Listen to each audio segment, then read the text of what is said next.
6 minutes after 8 o'clock on the morning show at WHYN News Talk 560.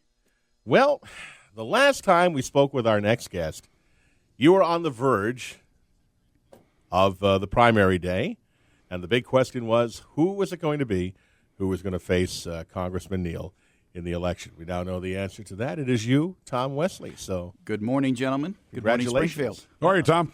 How are you? This is a wonderful day. It feels great. It's been a great week so far. We're piecing together pieces of the campaign. Mm-hmm. And I'm here today to introduce somebody who is known very well here in these parts. That's true. Barbara Gard. Good morning, Barbara. Good morning, Brad. Nice How are you this back. morning? Well, we haven't seen you in quite a while. Good morning to you. We're doing know. very well. So, talk to me about this fusion of forces here that we have. Well, I sat down and I talked to Tom, and prior to that, I was rather upset with what was going on down in Congress, what was happening to all of us everyday people, and was rather taken in with Tom Wesley. He happens to be a veteran, served in the Navy. He actually worked in the Pentagon and knows the inside of how our military works and has traveled all over the world. And you know what, Brad? Mm-hmm. He's someone that has worked in the private sector and knows how things operate there. Is this we have a personal endorsement or an endorsement on the part of your organization? No, a personal endorsement. Okay. I'm my own person.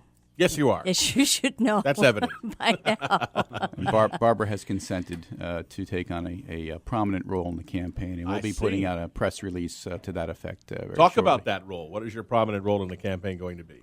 Well, my role will be working down here in the greater Springfield area, the Northampton, this part of the district, and getting out there and knocking on doors and getting to people that I know, people that I don't know, and with Tom, and letting him know what change we need down in Washington. Mm-hmm. Now, at the 11th hour in the campaign, a financial issue, personal financial issue regarding you, Tom, was brought to the fore. I think this is probably, I don't know, I can't recall, it's all a blur now, if we talked to you on the phone about this or if this is your first opportunity to address it.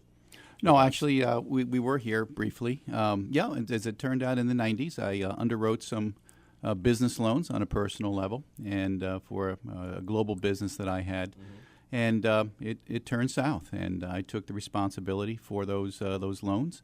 And indeed, I did file for bankruptcy protection back in, it actually cleared in the year 2000. But we've had put those things behind us and had a very productive last 10 years. Now, I guess right now you're facing what most newcomers face at this level of the political game, if you will, and that is all the folks who don't know who Tom Wesley is. And that's what you're grappling with right now. Sure, and obviously name recognition is important. Getting out and meeting the people. I've spent a lot of time knocking on doors, not just on door-to-door in residences, but talking to businesses. And let me tell you, I was down heading westbound on Route 9 yesterday on my way to North Brookfield, and through Leicester and Spencer, and talking to business owners. But there's so many businesses are shuttered, so many businesses are suffering, so many businesses that are still open are wondering how long they can keep their doors open with this economy being what it is. So there's an awful lot of work to do, and there's an awful lot of people out there who are looking for leadership as well as change in Washington, and the message is resonating with them. So more and more we have to do. A successful primary campaign for you, Tom. You beat Dr. Flightman out in Northampton. Has he been in contact with you? Is he going to help you out in the general election here? Oh, of course, and I have to tip my hat to Dr. Flightman. In fact, I was with the Worcester Telegram editorial board yesterday, and one of the comments made by the editor was to say, in all my years, I don't know if I've seen a more gentlemanly primary contest as between yourself and Dr. Flightman. I hadn't thought about that, but that's very true. There was never really any mud that went back and forth between the two men. I do have to say that I did get a group email with a personal comment from Dr. Flightman, who did indicate that he was very much in your corner, behind you, if you will. And Dr. Flightman deserves some credit for having the chutzpah to throw his hat in the ring against a politician, a congressman, if you will, who's been in the game for as long as Congressman Neal has been. So that didn't pan out for him. It has for you, and you go forward at this point. Well, what I've said to Dr. Fleitman face to face and to many people is that as tedious as a primary process is, and as late as this primary hits us in Massachusetts, it has made us a better candidate and a candidacy. Honing our skills, debate skills, forums and things like that, getting us more issues based. So, look, he served a tremendous role in this, in raising awareness. And even being brave enough to say someone can step up against a 22-year incumbent. Mm-hmm.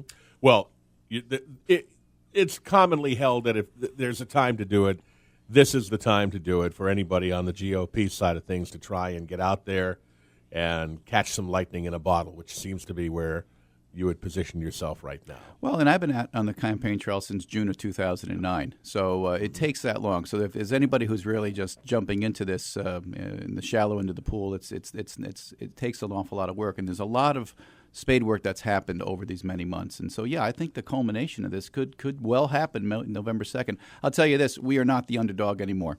Well, I know that you expressed a desire to debate or even talk with Congressman Neal on the air here at some point. We didn't get a chance to really get into that with him the last time he was on board. Is that still your feeling? Sure. As a matter of fact, we're going to put out a press release and just informing his office this morning. We do have two TV debates out here in Springfield that are scheduled later in October.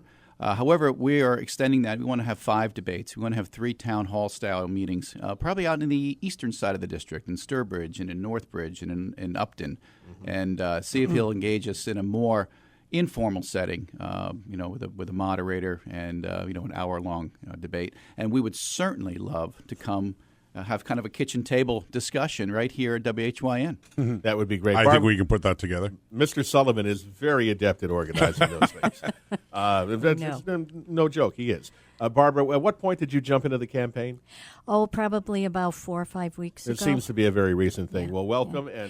And And Brad, yes. could I just say one thing? You could. I just love the mixture of the private business person and also the healthcare arena, because that's where a lot of our issues and problems in the country need to be looked at and addressed.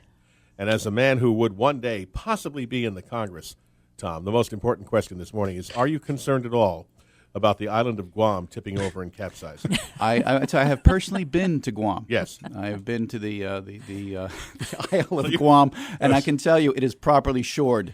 It is. Yes. It's, God, I feel better. yeah.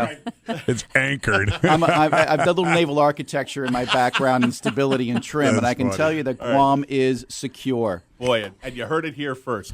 All right, Tom, thank you very much. Barbara, great to see you. Thank you Thanks so for coming. much. We'll see you again, 8:15 WHYN.